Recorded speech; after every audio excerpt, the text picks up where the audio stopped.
आप देख रहे हैं अपना बिहार और आपके साथ मैं हूं विवेक। खबर है रोहतास जिले के अनुमंडल क्षेत्र से, जहां पंचायत चुनाव की रंजिश में मारपीट हुई। डेहरी प्रखंड की मथुरी पंचायत के भेड़िया गांव में चुनाव जीतने के बाद नवनिर्वाचित मुखिया छोटी देवी और उनके परिजनों के साथ मारपीट की गई। बताया जाता है कि चुनाव जीतने के बाद महिला मुखिया अपने समर्थकों के साथ गांव में घूम घूम कर सबका अभिवादन कर रही थी और इसी दौरान एक हारे हुए प्रत्याशी अपने समर्थकों के साथ मुखिया के घर पर आ धमके। उसने नवनिर्वाचित मुखिया और उसके परिवार के लोगों को समर्थकों के साथ मारपीट की और मारपीट और पथराव में कई लोगों को चोटें आई हैं। दो तस्वीरें हम आपको दिखा रहे हैं। एक तरफ चोटिल लोग हैं, खुद मुखिया खड़ी हैं, और जब हमला हुआ तब की ये तस्वीरें हम आपको दिखा रहे हैं।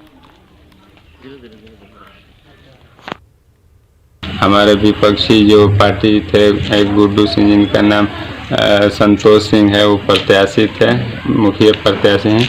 वो चुनाव हारने के बाद अपने के साथ हमारे दरवाजे पे चढ़ के हम लोग 10-5 जितने भी हम लोग सदस्य थे, समर्थक थे, सबके ईंटा और डंडा चाकू वगैरह से वार किया गया, जो हमारे बहुत सारे कार्यकर्ता घायल हो गए हैं। 50-60 के संख्या में थे। कितने लोग घायल हैं आप लोग? हम लोग 5-6 लोग घायल हैं, 6-7 लोग घायल हैं। और वो लोग चाकू ईंटा गोजी सब पहले से तैयार कैले थे। हम लोग के जानकारी नहीं था सर। हम लोग का आशीर्वाद, हमको जीते थे तो हम लोग ये सब करना था सर।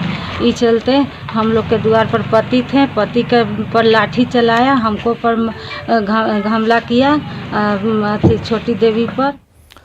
इधर पूर्णिया की व्यवसायिक नगरी गुलाबबाग में चेंबर ऑफ कॉमर्स के अध्यक्ष और आयकर के अधिवक्ता राजेंद्र संचेती के कार्यालय में बीती रात अनोखी चोरी हुई।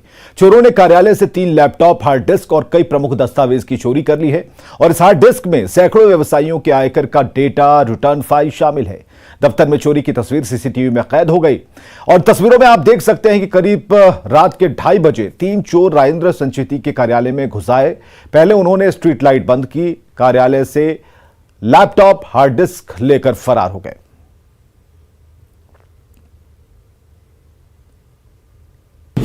चोरी हो गई 2:30 बजे रात में। 3 लैपटॉप, एक एक्सटर्नल हार्ड डिस्क उठा के ले गए, शटर, इंटरलॉक तोड़ के और पेन ड्राइव, ये सब भी था, छोटा छोटा सामान, सारा सब चीज़ लेकर चले गए। तो ये हार्ड डिस्क और इसमें क्या था? कुछ इंपॉर्टेंट चीज़ था?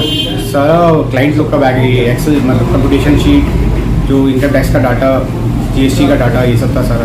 निश्चित रूप से ये बहुत बड़ा चिंता का विषय है कि व्यावसायिक नगरी गुलाबबाग में व्यवसायी असुरक्षित की भावना महसूस कर रहे हैं। कुछ दिन पूर्व मेरे प्रतिष्ठान के गोडाउन में भी चोरी की घटनाएं, ऐसे रात में ट्रक भर के अपराधी 10-12 की संख्या में ले गए थे और प्रशासन ने उसके ऊपर कठोर कार्रवाई भी की थी। नालंदा के बिहार शरीफ अस्पताल में एक प्रसूता को HIV पॉजिटिव का खून चढ़ा दिया गया। 3 दिन बाद हुए इस खुलासे से हड़कंप मचा है। नालंदा सिविल सर्जन ने जांच के लिए 3 सदस्यीय टीम गठित की है और दोषियों पर कड़ी कार्रवाई की बात कही। बताया जा रहा है कि एक HIV पॉजिटिव ने पहचान छिपाकर यहां के ब्लड बैंक में अपनी पत्नी के लिए ब्लड डोनेट किया था और उसी ब्लड को प्रसूता को चढ़ाया गया। खुलासा होने के बाद ब्लड बैंक के लैब टेक्नीशियन ये दलील दे रहे हैं कि लंबे समय से HIV की दवा खाने की वजह से वायरस लेवल कम हो जाता है और यहां उपलब्ध मशीन उस वायरस को डिटेक्ट नहीं कर सकी। लैब टेक्नीशियन का यह भी कहना है कि पहचान छिपाने की वजह से ऐसी गड़बड़ी हुई है। कलेक्शन करने के बाद उसका हमने स्क्रीनिंग टेस्ट किया, जो हमारे यहाँ सुविधा उपलब्ध है, उसमें उसका जांच जो है सो निगेटिव आया। तो ब्लड बैंक में निगेटिव जो ब्लड आता है उसको ब्लड बैंक में स्टोर किया जाता है, पॉजिटिव आता है उसको डिस्कार्ड किया जाता है। तो चूंकि ब्लड बैंक में हम लोग जांच किए तो उसका रिपोर्ट निगेटिव आया, तो उसको ब्लड बैंक में स्टोर कर दिया गया। और 2 या 3 दिन के बाद जब उस ग्रुप का डिमांड आया दूसरे पेशेंट का, तो उसको सप्लाई किया गया क्योंकि वो ब्लड निगेटिव था। फिर इधर 25 तारीख को हमको से 100 कॉल पूछा गया कि वो पेशेंट जो था से HIV पॉजिटिव था, आपने उसको निगेटिव किस आधार पर दिया। तो हमने अपना वहाँ बात रखा कि जो किट से हम जांच किए, जो हमारे पास सुविधा स्क्रीनिंग टेस्ट का है, उसके अनुसार वो रिजल्ट निगेटिव आया।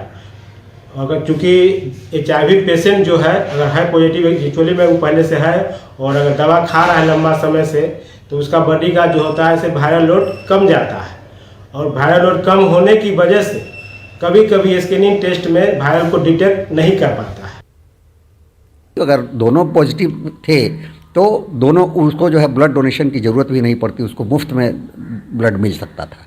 लेकिन उसने अपनी पहचान छिपा करके जो है सब माने खतरा बढ़ा दिया, और उसके बाद जो है उसने जो ब्लड डोनेट किया वो ब्लड किसी माने अगली पेशेंट को जो है वो चढ़ाया गया भूलवश। तो गलती तो ज़रूर है, लेकिन ये जो है माने कुछ गलत जानकारी के अब माने देने के चलते भी ये है, और चूँकि लंबा ट्रीटमेंट उसका चल रहा था तो एक संभावना बनती है। फिर भी हमने जो है इसके जांच के लिए एक 3 सदस्यीय टीम का गठन मैंने किया है, और जो दोषी को चिन्हित करेंगे और उसके बाद फिर जो भी दोषी होंगे उन पर कार्रवाई की जाएगी। अब सवाल उठ रहे हैं कि क्या पहले भी ऐसी गड़बड़ी हो चुकी है। सवाल यह उठ रहा है कि उच्च क्वालिटी की मशीनें नहीं तो फिर ब्लड बैंक क्यों है। सवाल यह भी है कि क्या सिर्फ कह देने भर से ब्लड बैंक मान लेता है, और सवाल यह है कि पॉजिटिव ग्रुप को नेगेटिव ग्रुप का भी खून चढ़ सकता है। जब पूछकर ही विश्वास हो जाता है तो मशीनें किस बात के लिए वहां पर लगाई गई हैं, और ब्लड बैंक में क्या बारीकी से खून जांच नहीं होती।